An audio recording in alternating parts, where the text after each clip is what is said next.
పరిచయ వాక్యంలో నన్ను మాజీ ఎన్నికల అధికారి అని వ్యవహరించడం సబబే. నేను మాజీ ఎన్నికల అధికారినైనా ఆంధ్రప్రదేశ్కి తాజా ఓటర్ని. ఈ ఓటు హక్కును కూడా నేను నిబద్ధతతో నా సొంత ఊరిలో నేను పుట్టిన గ్రామంలో ఓటరుగా నమోదవ్వాలని ఆంధ్రప్రదేశ్ హైకోర్టు వరకు 2 సార్లు న్యాయ పోరాటం చేసిన తర్వాత సాధించుకున్న ఓటు. అందుచేత ఓటు విలువ నాకు కూడా తెలుసు. కాకపోతే ప్రతి ఒక్కరూ ఓటరుగా ఎలాంటి ఇబ్బందులు ఎదుర్కోకూడదు అన్న అనుభవంతో రాష్ట్రంలో సిటిజన్స్ ఫర్ డెమోక్రసీ అనే సంస్థను స్థాపించి ఓటర్ల హక్కులు కాపాడటం, ఓటు నిబద్ధత గురించి చెప్పడానికి ఒక ప్రత్యేక ఉద్యమాన్ని మేము సిటిజన్స్ ఫర్ డెమోక్రసీ ద్వారా గత ఎన్నికల్లో నిర్వహించిన సంగతి మీ అందరికీ కూడా తెలుసు. దీంట్లో భాగంగా మేము కొన్ని సందర్భాల్లో ప్రజా ప్రయోజనాల వ్యాజ్యాలు కూడా వేయటం, దాంట్లో ఉత్తీర్ణులు కావటం కూడా జరిగింది. ప్రజాస్వామ్యంలో కంటకంగా మారిన ముఖ్యంగా వాలంటీర్స్ అనే ఒక విష సాంప్రదాయాన్ని తుడిచిపెట్టాలనే ఒక ధ్యేయంతో ఆ రోజు హైకోర్టుకు వెళ్ళి ప్రజా ప్రయోజన వాయిద్యం వేసిన తర్వాత దరిమిలా ఎలక్షన్ కమిషన్ నిబంధనల మేరకు వీళ్ళందరినీ శాశ్వతంగా తొలగించడం కూడా జరిగింది. ఇదంతా ఎందుకు చెప్తున్నానంటే, ప్రజాస్వామ్య హక్కులు కాపాడుకునే సందర్భంగా అనేక రకాల అవరోధాలు, ముళ్ళ కంచెలు, అనేక ప్రతికూల పరిస్థితులు గతంలోనూ ఉన్నాయి, ఇప్పుడు ఉన్నాయి, ఇక వస్తూనే ఉంటాయి. కానీ దాన్ని సమర్థవంతంగా ఎదుర్కోవాల్సింది అధికార యంత్రాంగానికి ఎంత బాధ్యత ఉందో నిబద్ధతగా ఉండే పౌర సమాజానికి కూడా అంతే బాధ్యత ఉంది అని చెప్పి ఈ సందర్భంగా నేను మీకు గుర్తు చేస్తున్నాను. ఓటర్లలో వచ్చిన చైతన్యం ఏదైతే ఉంటుందో దాన్ని మనం ప్రజా విప్లవంగా మనం అభివర్ణించాలి. ఒకసారి వారిలో వచ్చిన చైతన్య స్ఫూర్తి ముందు ఏ నిరంకుశ శక్తి, ఎటువంటి శక్తి కూడా ఈ వారిలో వచ్చిన ఈ మార్పుని అడ్డుకోలేదు. ఇది చరిత్ర నేర్పిన పాఠాలు. ఇవాళ నిన్నటి కాదు, ఆంధ్రప్రదేశ్లో కూడా జరిగి ఉండొచ్చు. ఇది ప్రపంచవ్యాప్తంగా జరిగింది, ఇది జరగబోతోంది. అంచేత ప్రజా చైతన్యమే ముఖ్యం. ఈ ప్రజా చైతన్యంలో ముఖ్యమైన భాగంగా అసలు ఓటు విలువ దీన్ని తెలుసుకోవాలంటే మనం మన దేశం గురించి కాకుండా పక్క దేశాల్లో జరుగుతున్న పరిస్థితిని ఒకసారి విశ్లేషించుకుందాం. మన పక్కనున్న పాకిస్తాన్లో కనుక చూసినట్లయితే ఆ దేశం వాళ్ళు పెంచి పోషించిన ఈ ముష్కుర వాదం ఏదైతే ఉంటుందో దాని గుప్పిట్లో విలవిలలాడుతోంది. ఆ దేశంలో ప్రతినిత్యము హింసే. ఆ దేశ ప్రధానిగా పనిచేసిన ఆయన్ని తిరిగి ఎన్నికల్లో పోటీ చేయకుండా జైల్లో పెట్టిన ఘన సంస్కృతి ఆ దేశాన్ని. అది వారి దేశంలో ఉన్న ప్రజాస్వామ్యం. ఎక్కడైనా పౌరులు వారి మనోభావాల కోసం వెళ్ళి ఎక్కడైనా భగవంతుని ప్రార్థిద్దామంటే బాంబు దాడులతో విలవిల్లాడుతున్న దేశం. ఆక్రమిత కాశ్మీర్లో ఆకలి చావులు, సోషల్ రైట్స్ అయిన దేశం. అట్లా ఉంది అక్కడ పరిస్థితి. ఆఫ్ఘనిస్తాన్ సంగతి అయితే మీకు చెప్పక్కర్లేదు. ఆఫ్ఘనిస్తాన్లో ఆడవారికి బళ్ళు శాశ్వతంగా నిషేధించారు. ఏ బిడ్డ అయినా తల్లి దగ్గర నుంచి నేర్చుకుంటారు విలువలు కానీ విజ్ఞానం కానీ. కానీ తల్లికే నువ్వు విజ్ఞానం కనుక ఇవ్వకపోతే వచ్చే భవిష్యత్ ఏమవుతుంది? అది ఆఫ్ఘనిస్తాన్లో పరిస్థితి. పక్కనున్న నేపాల్ ప్రతి ఒక్క విషయానికి భారతదేశ స్నేహపూర్వకమైన ధోరణితోనే ఆ దేశ భవిష్యత్తు ముడిపడి ఉన్న నేపథ్యంలో స్వార్థ ప్రయోజనాల కోసం చైనా వారి మోచేతి నీరు తాగి వారి సహాయంతో వెళ్ళబెడుతున్నారు వారు. అక్కడ నిజమైన ప్రజాస్వామ్య ఆకాంక్ష అయితే ఉంది, కానీ ప్రజాస్వామ్యాన్ని వ్యక్తీకరించే ప్రభుత్వం లేకపోవడం చాలా బాధాకరం. నేను స్వయంగా టిబెట్ అయితే వెళ్ళాను మానస సరోవర్ యాత్రలో. అక్కడ ప్రతి ఒక్కరి మనసులో ఉన్న విషయం వేరు. అక్కడ వలసవాదులను తీసుకొచ్చి చైనా చేస్తున్న దురాగతాలు టిబెట్లో ఇన్ని కాదు. పక్కనున్న బంగ్లాదేశ్లో పరిస్థితి ఎట్లా ఉందంటే మీరు ఒక్కసారి ఊహించండి. మన భారతదేశంలో మనకి స్వాతంత్రం తీసుకొచ్చిన మహాత్మా గాంధీని మాకు అక్కర్లేదు, ఆయన అసలు ఈ దేశ స్మృతిలో ఉండటానికి వీల్లేదు అనే ఒక్క మాట ఎవరైనా అనగలమా? బంగ్లాదేశ్లో ఇప్పుడు ప్రస్తుతం జరుగుతున్న పరిస్థితి ఏంటంటే పాకిస్తాన్లో నుంచి విడిపోవటానికి కారకుడయ్యాడు. కాబట్టి దేశానికి నిర్మాణం చేసి జాతిపితగా ఉన్న ముజిబుర్ రెహమాన్ని జాతిపితగా గౌరవించరట వారు. అది బంగ్లాదేశ్లో ఉన్న పరిస్థితి. బర్మాలో పెచ్చరిల్లుతున్న హింస చెప్పనలవి కాదు. శ్రీలంకలో రాజకీయ అస్థిరత ఉంది, సొసైటీ చక్కటి సంస్కృతి అంతా ఉంది. దాన్ని భారతదేశం చేసిన సహాయం మరుపురానిది. అందుకనే భారతీయులను ఇప్పటికీ అక్కడ గౌరవిస్తున్నారు. నేను ఎందుకు చెప్తున్నానంటే, భారతదేశంలో ఉన్న పరిస్థితి ఒక్కసారి విశ్లేషించుకుంటే ఎటువంటి అభద్రత ఉంది మనకు పౌరుడిగా. మానధన ప్రాణాలకి ఎప్పుడైనా ఏ ప్రభుత్వంలోనైనా, కేంద్ర ప్రభుత్వం కావచ్చు, రాష్ట్ర ప్రభుత్వంలో కానీ, ఎప్పుడైనా మనం అభద్రతా భావం ఇతర దేశాల్లో ఉన్న మోతాదులో మనం ఎప్పుడన్నా చూసామా? ఆ దరిదాపుల కన్నా వెళ్ళామా? ప్రభుత్వం పౌరుల్ని రక్షించాలి అనే ఒక ధ్యేయంతో, శాంతి భద్రతలు కాపాడుకోవాలనే ధ్యేయంతో ప్రతి ఒక్క ప్రభుత్వం కూడా నడవటం భారతదేశంలో ఉన్న విశిష్టత. ఈ విశిష్టతని మనం రూల్ ఆఫ్ లాగా అభివర్ణిస్తుంటాం. చట్టాన్ని గౌరవించటం, ఏదైనా చట్టం ముందు తల వంచాల్సిందే. ఎలా వచ్చింది రూల్ ఆఫ్ లా? ఈ రూల్ ఆఫ్ లాకి మూలకం రాజ్యాంగం. రాజ్యాంగ స్ఫూర్తితోనే రూల్ ఆఫ్ లా ఉంటుంది. రాజ్యాంగం పటిష్టంగా ఉంటే రూల్ ఆఫ్ లా ఉంటుంది. రూల్ ఆఫ్ లా పటిష్టంగా ఉంటే మన హక్కులు పటిష్టంగా ఉంటాయి. రాజ్యాంగం పటిష్టంగా ఉండాలంటే ప్రతి పౌరుడు క్రియాత్మకంగా వ్యవహరించాలి. ఈ ఓటర్గా, ఒక సిటిజన్గా తనకున్న బాధ్యతల్ని సంతోషంగాను నిబద్ధతతోనూ నిర్వహించాలి. అలా గనక చేసినట్లయితేనే ప్రజాస్వామ్యం బలపడుతుంది అని జరుగుతున్న విషయమే. మనం ఇండియాలో మనం కనుక చూసినట్లయితే స్వతంత్ర ప్రతిపత్తి ఉన్న ఎలక్షన్ కమిషన్ లాంటి సంస్థ ఇతర ఏ దేశాల్లో కూడా ఇంత స్వతంత్ర ప్రతిపత్తి ఉన్న సంస్థ లేదు. అనేక సందర్భాల్లో సర్వోన్నత న్యాయస్థానాలు ఎలక్షన్ కమిషన్కు ఉన్న విశిష్టతని గౌరవించి ఎలక్షన్ నిర్వహణలో వారు చేసే దానికి ఎటువంటి ఆటంకాలు ఉండటానికి వీల్లేదు అనే నిర్దిష్టమైన సూచనలు చేశాయి. కాబట్టి ఈరోజు ఎలక్షన్ కమిషన్ ఇంత పటిష్టంగా ఉంది, పారదర్శకంగా ఎన్నికలు నిర్వహిస్తోంది. ఈ ఎన్నికల్లో మిత్రమా ప్లీజ్, ఈ ఎన్నికల్లో సాంకేతిక పరిజ్ఞానాన్ని వాడటంలో సఫలీకృతమైన దేశాల్లో ముందు వరుసలో ఉన్నాం. మనం సాంకేతిక పరిజ్ఞానాన్ని వాడినంత నిబద్ధతతో ఏ ఒక్క దేశంలో కూడా ఎలక్ట్రానిక్ ఓటింగ్ మెషిన్ ఇలాంటి వ్యవస్థ కూడా లేదు అని చెప్పి సగర్వంగా చెప్పడానికి నేను కూడా సభాముఖంగా చాలా సంతోషిస్తా ఉన్నా. ఈ ప్రయాణం ఒక్క రోజులో జరిగింది కాదు. ఈ ప్రజాస్వామ్య విజయం కానీ, ఈ ఓటర్ల తాలూకు నిబద్ధత ఏదైతే ఉంటుందో, దీని చరిత్ర కూడా కొంతమంది తెలుసుకోవాల్సిన అవసరం ఉంది. ఇక్కడ ఉన్న వాళ్ళంతా అధికారులు. మీరు ఎన్నో సంవత్సరాల పాటు ఈ రాజ్యాంగ వ్యవస్థ బలపరచడానికి పనిచేయాల్సిన వాళ్ళు మీరు. మిమ్మల్ని నేను రాజ్యాంగ సైనికులుగా నేను మిమ్మల్ని అభివర్ణిస్తున్నా. 1952లోనే Ponnuswamy versus returning officer Namakkal కేసులో సుప్రీంకోర్టు ఏం చెప్పిందంటే, ఆ రోజే ఒక విశిష్టమైన తీర్పుని ఆవిష్కరించింది. ఎలక్షన్ నిర్వహణలో తుది నిర్ణయం ఎలక్షన్ కమిషన్దే, దాంట్లోకి ఎవరు జొరపట్టడానికి వీలు లేదని చెప్పి సందర్భంలోనే ఎన్నికల హక్కుని సాధారణ హక్కుగా చెప్పడం మాత్రం చాలా బాధాకరం. అది రిప్రజెంటేషన్ ఆఫ్ పీపుల్స్ యాక్ట్లో ప్రజలకు సంక్రమించిన హక్కుగా ఆ రోజు Ponnuswamy versus returning officer of నమక్కల్లో చేసిన వారసత్వం సుమారు 223 వరకు కొనసాగింది. దీనివల్ల లాభం జరిగింది, దాంతోపాటు నష్టం కూడా జరిగింది. తరువాత ప్రధానమైన కేసు ఎండిఎంకే సింబల్ కేసు, బహుశా 2000 సంవత్సరంలో. దీంట్లో జస్టిస్ అల్తమష్ కబీర్, దీంట్లో వారు కూడా చెప్పిన విషయం ఏంటంటే, ఓటు హక్కు అనేది కేవలం ఒక చట్టరీత్యా ఉన్న ఒక హక్కుల్లో అనేక హక్కుల్లో ఇది కూడా ఒకటి అని చెప్పేసి అన్నారు. ఆ తర్వాత 2013లో కృష్ణమూర్తి వర్సెస్ యూనియన్ ఆఫ్ ఇండియాలో 5 సభ్యుల న్యాయస్థానం, దీంట్లో కేజీ బాలకృష్ణన్ ప్రధాన న్యాయమూర్తి.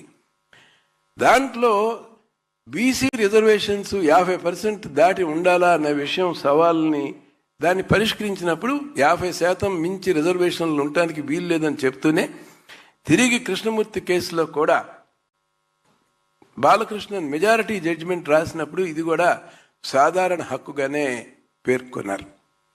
సాధారణ హక్కుగా పేర్కొన్నందువల్ల నష్టం ఏంటంటే దీనికి విశిష్టత ఉండదు.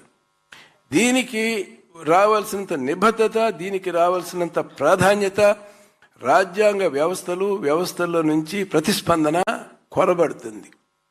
ఈ లోటు సవరించడానికి రాజ్బాలా వర్సెస్ హర్యానాలో మొట్టమొదటిసారి త్రిసభ్య న్యాయస్థానం వారేమన్నారంటే కేవలం ఎన్నికల హక్కు ఏదైతే ఉంటుందో దీన్ని చట్టరీత్యా సంప్రదించిన హక్కుగా మేము భావించాం, ఇది రాజ్యాంగపరమైన హక్కే అని చెప్పి మొదటిసారి రాజ్బాలా వర్సెస్ హర్యానా అనే కేసులో సుప్రీంకోర్టు మొట్టమొదటిసారి నిర్ణయం తీసుకుంది.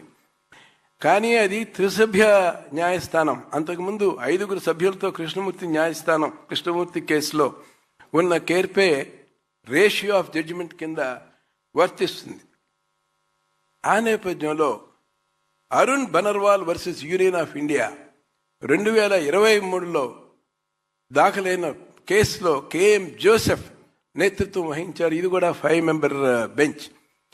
ఈ కేసులో నిర్విధంగా ఈ బెంచ్ ఏం చెప్పిందంటే ఓటు హక్కు ఒక విశిష్టమైంది, ప్రజాస్వామ్యమే ఉత్కృష్టమైనది.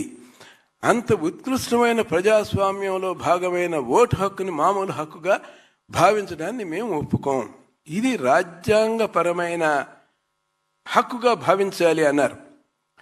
ఆ బెంచ్లో సభ్యులైన జస్టిస్ రస్తోగి ఏమన్నారంటే అసలు ఓటు హక్కుని మౌలిక హక్కుగా మనం భావించాలి అన్నారు. కానీ మౌలిక హక్కుగా భావించాల్సినంత అవసరం చేయాలి అంటే రాజ్యాంగ సవరణ చేయాలి కాబట్టి దాన్ని రాజ్యాంగ హక్కుగానే, ఇది లేటర్ జడ్జిమెంట్ అయింది కాబట్టి రేషియో ఆఫ్ జడ్జిమెంట్ కింద ఈ లేటర్ జడ్జిమెంటే ప్రామాణికం అవుతుందని మనం అందరం కూడా గుర్తుంచుకోవాలి. ఆ సందర్భంగా చేసిన కొన్ని వ్యాఖ్యలు చాలా ముఖ్యమైనవి. ముఖ్యంగా మనమందరం ప్రజాస్వామ్య సైనికులైన కలెక్టర్లు, ఎస్పీలు మీరందరూ తెలుసుకోవాల్సిందంటే ఒక వ్యక్తి ఓటు వేసేటప్పుడు ఆ ఓటు అనేది స్వేచ్ఛకు సంబంధించింది. ఆర్టికల్ 19 ద్వారా వచ్చిన స్వేచ్ఛలో భాగంగా ఒక వ్యక్తి తన ఓటు హక్కుని ఉపయోగించుకుంటాడు. తన స్వేచ్ఛను ఉపయోగించుకునే వ్యక్తికి ఆ స్వేచ్ఛను వినియోగించడంలో ఉన్న ఎటువంటి అవరోధాలు ఉండటానికి వీల్లేదు. అందుకనే ఎన్నికల వ్యవస్థ స్వతంత్రంగా వ్యవహరించాలి అని చెప్పి జస్టిస్ కేఎం జోసెఫ్ ప్రత్యేకంగా కూడా చెప్పారు. ఆయన దాంట్లో చాలా అనిమానితమైన చాలా గొప్ప సూచనలు చేశారు. దాంట్లో ఆయన చేసిన ప్రధానమైన సూచనలు ఏంటంటే ఎన్నికల అధికారిగా ఉండే వాళ్ళకి స్థైర్యం ఉండాలి, ధైర్యం ఉండాలి, నిజాయితీ ఉండాలి, రాజ్యాంగం పట్ల నిబద్ధత ఉండాలి. రాజ్యాంగమే ఎక్కువ, నన్ను నియమించిన వాళ్ళు లేకపోతే ఎవరి ఆశీస్సులతో నేను ఈ స్థానంలో కూర్చున్నానో వాళ్ళకి నేను రుణపడి ఉండటం అనేది సబబు కాదు. అటువంటి వ్యక్తులు వ్యవస్థకు అక్కర్లేదు. నిబద్ధతతో పనిచేసే వాళ్ళు మాత్రమే ఎలక్షన్ కమిషనర్స్గా ఉండాలి అని చెప్పేసి కేఎం జోసెఫ్ ఆ రోజు అది 5 బెంచ్ జడ్జి చెప్పిన విషయాన్ని నేను విషయంగా గుర్తు చేస్తా ఉన్నా. అసలు ఈ కేసు కూడా ఎలక్షన్ కమిషన్ స్వయం ప్రతిపత్తి, ఎలక్షన్ కమిషనర్ నియామకం స్వతంత్ర వ్యవస్థ ద్వారా ఏర్పడాలి అన్న ప్రజా ప్రయోజన వాయిద్యమే ఇది కూడా. దానికి అనుగుణంగానే కొన్ని మార్పులు చేసి ఇప్పుడు ఎలక్షన్ కమిషనర్స్ని ఒక ఎమినెంట్ కమిటీ ద్వారా, డిస్టింగ్విష్ కమిటీ ద్వారా చేస్తున్నారు. కానీ ఇంకా విషయం కొలిక్కి రాలేదు. దాంట్లో సుప్రీంకోర్టు చీఫ్ జస్టిస్ దాంట్లో ప్రతినిధిగా ఉండాలా లేదా అన్న విషయం మీద ఇంకా కూడా ఒక తుది నిర్ణయం రాబోతుంది. అది సుప్రీంకోర్టు ముందు కూడా ఉంది. ఆ విషయం మనం కూడా గమనించుకోవాలి. మనం ఒక ప్రత్యేకమైన విషయం భారతదేశ విశిష్టత గురించి చెప్పాలంటే నేను ఒకే ఒక ఉదాహరణ ఇస్తాను. మనకి ఇంజనీర్ రషీద్ అని ఒక కాశ్మీర్కి చెందిన ఆయన కొంచెం తీవ్రవాద భావజాలంతో ఉన్న మనిషి. ఆయన యూపీఎల్ఏ అంటే ప్రివెన్షన్ ఆఫ్ ఇల్లీగల్ అసెంబ్లీ కేసులో డిటెన్యూగా ఉన్న వ్యక్తికి సుప్రీంకోర్టు స్వయంగా మినహాయింపు ఉంది. జైల్లో ఉన్న వ్యక్తికి పోటీ చేయటానికి, ఓటు వేయటానికి అర్హత కల్పించారు. ఇది ప్రజాస్వామ్య విజయం నిజంగా భారతదేశంలో. ఏ దేశంలో అయినా ఇటువంటి సంఘటన ఏ దేశ చరిత్రలోనూ అత్యంత అరుదుగా జరుగుతున్న విషయం. ఇది మనం గర్వించాలి. ఇది ప్రజాస్వామ్యం నిజమైన విజయం. ఆయన జైల్లో ఉన్నాడు అనుకోండి, అది వేరే విషయం. కానీ జైల్లో ఉన్న అతని హక్కులు హరించబడవు అని చెప్పి సుప్రీంకోర్టు చెప్పిన విషయాన్ని మీరు ప్రత్యేకంగా మీరు గుర్తుంచుకోవాలి సభా సందర్భంగా. అది మన రాజ్యాంగం గొప్పదనం.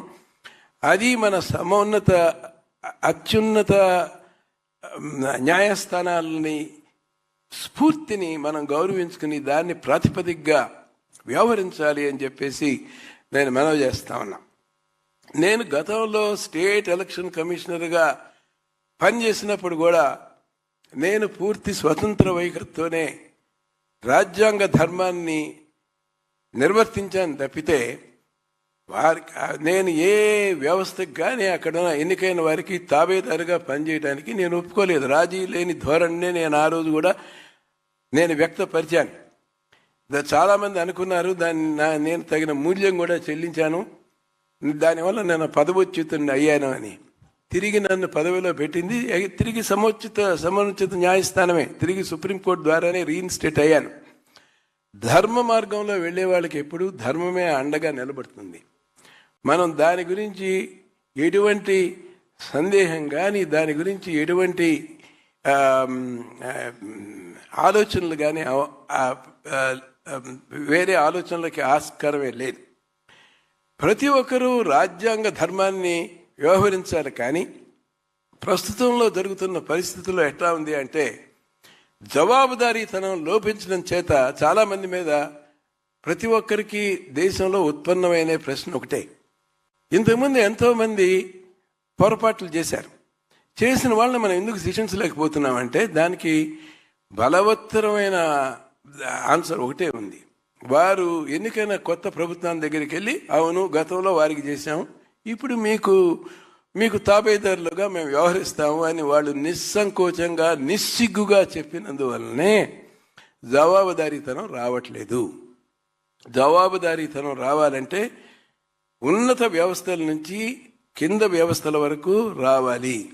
ఎన్నికల కమిషనర్గా పనిచేసిన వారు కానీ రాజ్యాంగబద్ధమైన పదవుల్లో ఉన్నవారు కానీ ఉన్నత పదవుల్లో ఉన్నవారు కానీ నిబద్ధతగా రాజ్యాంగం పట్ల విధేయతతో రాజ్యాంగ ధర్మాన్ని నిర్వహించాలి అని అనుకున్నప్పుడు మాత్రమే నిజమైన మార్పు, నిజమైన పారదర్శకత, అది నిజమైన ప్రజాస్వామ్య విజయం వస్తుంది. ఇది ప్రజాస్వామ్య విజయాన్ని మీరు కూడా గుర్తించాల్సింది. ఎవరు కూడా ఆపలేరు. మీరు గతంలో చూసినట్లయితేనే ఆంధ్రప్రదేశ్లో ఇతర రాష్ట్రాల కంటే భిన్నంగా 81% ఓటింగ్ అయింది. ఈ 81% ఓటింగ్ అవడానికి కేవలం మన అధికార యంత్రాంగం మా వల్లనే 81% అయింది అని చెప్పేసి అపోహ, అటువంటి భ్రమలో ఉండద్దు. ప్రజలు మార్పు కోరుకున్నారు. ప్రభుత్వం తప్పు చేస్తున్నప్పుడు స్పందించాలి. మన ప్రభుత్వాన్ని, మన భవిష్యత్తుని మనం రక్షించుకోవాలి అనే ఒక నిబద్ధతతో వచ్చిన ప్రజాస్వామ్య విజయం. అంచేత ప్రజల్లో వచ్చిన భావజాలం, భావ చైతన్యాన్ని అడ్డుకునే ప్రయత్నం చేయకూడదు. మనకి చేత అయితే దానికి దోహదంగా ఉండాలి, మార్పుకి దోహదంగా ఉండాలి, రాజ్యాంగ ధర్మానికి మనం దోహదంగా ఉండాలి. కానీ ఇతరత్ర వాటి పక్క విధేయత కానీ వాటి పక్క ఆపేక్ష కూడా కూడదు అని చెప్పేసి నేను ప్రత్యేకంగా మనవి చేస్తున్నాను. అటువంటి నిబద్ధత కనుక ప్రతి ఒక్క ఉద్యోగిలో, ప్రతి ఒక్కరి వారిలో కూడా కనుక వచ్చినట్లయితే అది నిజంగా మన ప్రధానమంత్రి చెప్పిన కర్మయోగి అనే ఒక సిద్ధాంతం దానివల్ల గెలుపొందుతుంది. కర్మయోగి అంటే మన ధర్మాన్ని మనం ధైర్యంగా చేయటమే, ఫలితాన్ని మనం ఆశించకూడదు. వ్యవస్థ మన మీద వచ్చిన బాధ్యత ఏదైతే ఉంటుందో దాన్ని మనం నిర్వహించాలి, అది కర్మయోగి. ప్రతి ఒక్కళ్ళు కూడా కర్మయోగిగా మారాలి, కర్మయోగిగా వ్యవహరించాలి. ముఖ్యంగా ఎన్నికల సమయంలో ఇతర వాటికి ప్రభావితం కాకుండా కేవలం రాజ్యాంగ ధర్మాన్ని మాత్రమే మనం నిర్వహించినట్లయితే ఈ వ్యవస్థ విజయం అవుతుంది. చివరికి ఏది ఏమైనప్పటికీ కూడా వ్యవస్థలో చివరి గెలుపు ప్రజలే. ప్రజలంటే ఓటర్సే. ఈ ఓటర్స్లో చైతన్యం అనేది వచ్చింది. ఈ నిత్య చైతన్యం ఇది కొనసాగించాలిగా చూడాల్సిన బాధ్యత, దీనికి సహకారం అందించాల్సిన బాధ్యత ఈ వ్యవస్థలో ఉన్న అందరికీ, మీ అందరి మీద ఉందని చెప్పి మరొకసారి గుర్తు చేస్తూ, తిరిగి గణతంత్ర దినోత్సవ సందర్భంగా మన రాజ్యాంగం ఇంత పటిష్టంగా ఉండి, మన ప్రజాస్వామ్యం ఇంత అద్భుతంగా ఉండి, మనందరికీ ఒక రక్షణగా, మనకు ఒక రక్షణ కవచంగా ఈ రాజ్యాంగం ఉన్న విషయం మీ అందరి దగ్గర గుర్తు చేస్తూ మీ అందరి దగ్గర సెలవు తీసుకుంటున్నాను. జై హింద్.